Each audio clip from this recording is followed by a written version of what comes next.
Robiah al-Adawiyah. Robiah binti Ismail al-Adawiyah, berasal dari keluarga miskin. Dari kecil ia tinggal di Basrah. Di kota ini namanya sangat harum sebagai seorang manusia suci dan seorang pengkhotbah.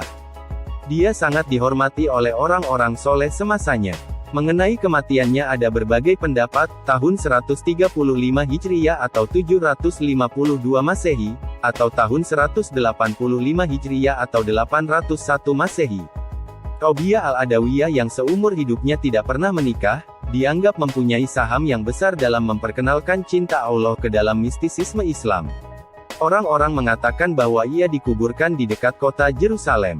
Robiah lahir dan masa kanak-kanaknya.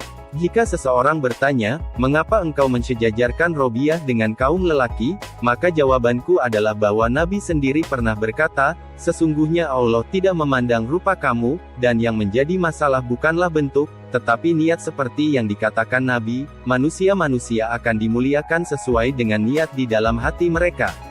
Selanjutnya, apabila kita boleh menerima 2/3 ajaran agama dari Aisyah, maka sudah tentu kita boleh pula menerima petunjuk-petunjuk agama dari pelayanan pribadinya itu. Apabila seorang perempuan berubah menjadi seorang lelaki pada jalan Allah, maka ia adalah sejajar dengan kaum lelaki dan kita tidak dapat menyebutnya sebagai seorang perempuan lagi.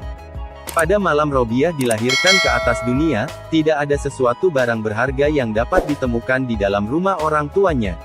Karena ayahnya adalah seorang yang sangat miskin. Si ayah bahkan tidak mempunyai minyak barang setetes pun untuk pemoles pusar puterinya itu. Mereka tidak mempunyai lampu dan tidak mempunyai kain untuk menyelimuti Robiah. Si ayah telah memperoleh 3 orang puteri dan Robiah adalah puterinya yang keempat. Itulah sebabnya mengapa ia dinamakan Robiah. Pergilah kepada tetangga kita si Anu dan mintalah sedikit minyak sehingga aku dapat menyalakan lampu, istrinya berkata kepadanya. Tetapi si suami telah bersumpah bahwa ia tidak akan meminta sesuatu jua pun dari manusia lain.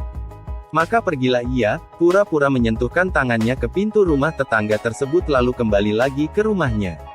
Mereka tidak mau membukakan pintu, ia melaporkannya kepada istrinya sesampainya di rumah. Istrinya yang malang menangis sedih. Dalam keadaan yang serba memprihatinkan itu si suami hanya dapat menekurkan kepala ke atas lutut dan terlena. Di dalam tidurnya ia bermimpi melihat Nabi. Nabi membujuknya, janganlah engkau bersedih, karena bayi perempuan yang baru dilahirkan itu adalah ratu kaum wanita dan akan menjadi penengah bagi 70.000 orang di antara kaumku. Kemudian Nabi meneruskan, besok, pergilah engkau menghadap Isa Az-Zadan, gubernur Basrah. Di atas sehelai kertas, tuliskan kata-kata berikut ini, setiap malam engkau mengirimkan solawat 100 kali kepadaku, dan setiap malam Jumat 400 kali. Kemarin adalah malam Jumat tetapi engkau lupa melakukannya. Sebagai penebus kelalaianmu itu berikanlah kepada orang ini 400 dinar yang telah engkau peroleh secara halal. Ketika terjaga dari tidurnya, ayah Robiah mengucurkan air mata, ia pun bangkit dan menulis seperti yang telah dipesankan Nabi kepadanya dan mengirimkannya kepada gubernur melalui pengurus rumah tangga istana. Berikanlah 2.000 dinar kepada orang-orang miskin, gubernur memberikan perintah setelah membaca surat tersebut, sebagai tanda syukur karena Nabi masih ingat kepadaku. Kemudian berikan 400 dinar kepada si syaikh dan katakan kepadanya, aku harap engkau datang kepadaku sehingga aku dapat melihat wajahmu. Namun tidaklah pantas bagi seorang seperti kamu untuk datang menghadapku. Lebih baik seandainya akulah yang datang dan menyeka pintu rumahmu dengan janggutku ini. Walaupun demikian, demi Allah, aku bermohon kepadamu, apapun yang engkau butuhkan katakanlah kepadaku. Ayah Robiah menerima uang emas tersebut dan membeli sesuatu yang dirasa perlu. Ketika Robiah menanjak besar, sedang ayah bundanya telah meninggal dunia, bencana kelaparan melanda kota Basrah, dan ia terpisah dari kakak-kakak perempuannya. Suatu hari ketika Robiah keluar rumah, ia terlihat oleh seorang penjahat yang segera menangkapnya kemudian menjualnya dengan harga 6 dirham.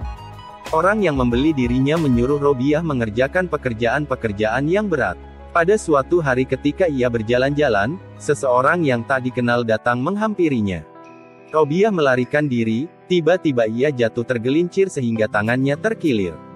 Robiah menangis sambil mengantuk-antukkan kepalanya ke tanah, ya Allah, Aku adalah seorang asing di negeri ini, tidak mempunyai ayah bunda, seorang tawanan yang tak berdaya, sedang tanganku cedera. Namun semua itu tidak membuatku bersedih hati.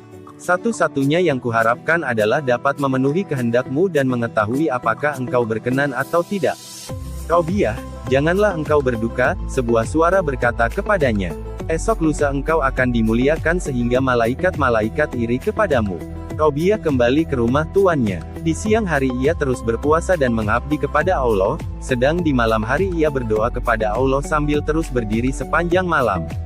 Pada suatu malam tuannya terjaga dari tidur, dan lewat jendela terlihatlah olehnya Robiah sedang bersujud dan berdoa kepada Allah. Ya Allah, Engkau tahu bahwa hasrat hatiku adalah dapat mematuhi perintahmu dan mengabdi kepadamu. Jika dapat mengubah nasib diriku ini, niscaya aku tidak akan beristirahat barang sebentar pun dari mengabdi kepadamu. Tetapi engkau telah menyerahkan diriku ke bawah kekuasaan seorang hamba-Mu. Demikianlah kata-kata yang diucapkan Robiah di dalam doanya itu. Dengan mata kepalanya sendiri si majikan menyaksikan betapa sebuah lentera tanpa rantai tergantung di atas kepala Robiah sedang cahayanya menerangi seluruh rumah. Menyaksikan peristiwa ini, ia merasa takut, ia lalu beranjak ke kamar tidurnya dan duduk merenung hingga fajar tiba. Ketika hari telah terang ia memanggil Robiah. Bersikap lembut kepadanya kemudian membebaskannya. Izinkanlah aku pergi, Robiah berkata. Tuannya memberikan izin. Robiah lalu meninggalkan rumah tuannya menuju padang pasir mengadakan perjalanan menuju sebuah pertapaan di mana ia untuk beberapa lama membaktikan diri kepada Allah. Kemudian ia berniat hendak menunaikan ibadah haji. Maka berangkatlah ia menempuh padang pasir. Barang-barang miliknya dibuntalnya di atas punggung keledai. Tetapi begitu sampai di tengah-tengah padang pasir, keledai itu mati. Biarlah kami yang membawa barang-barangmu, lelaki-lelaki di dalam rombongan itu menawarkan jasa mereka. Tidak, teruskanlah perjalanan kalian, jawab Robiah. Bukan tujuanku untuk menjadi beban kalian. Rombongan itu meneruskan perjalanan dan meninggalkan Robiah seorang diri. Ya Allah, Robiah berseru sambil menengadahkan kepala. Demikiankah caranya raja-raja memperlakukan seorang wanita yang tak berdaya di tempat yang masih asing baginya? Engkau telah memanggilku ke rumahmu, tetapi di tengah perjalanan engkau membunuh keledaiku dan meninggalkanku sebatang kara di tengah-tengah padang pasir ini. Belum lagi Robiah selesai dengan kata-katanya ini, tanpa diduga-duga keledai itu bergerak berdiri. Robiah meletakkan barang-barangnya ke atas punggung binatang itu dan melanjutkan perjalanannya. Tokoh yang meriwayatkan kisah ini mengatakan bahwa tidak berapa lama setelah peristiwa itu, ia melihat keledai kecil tersebut sedang dijual orang di pasar. Beberapa hari lamanya Robiah meneruskan perjalanannya menempuh padang pasir. Sebelum ia berhenti, ia berseru kepada Allah. Ya Allah, aku sudah letih. Ke arah manakah yang harus kutuju?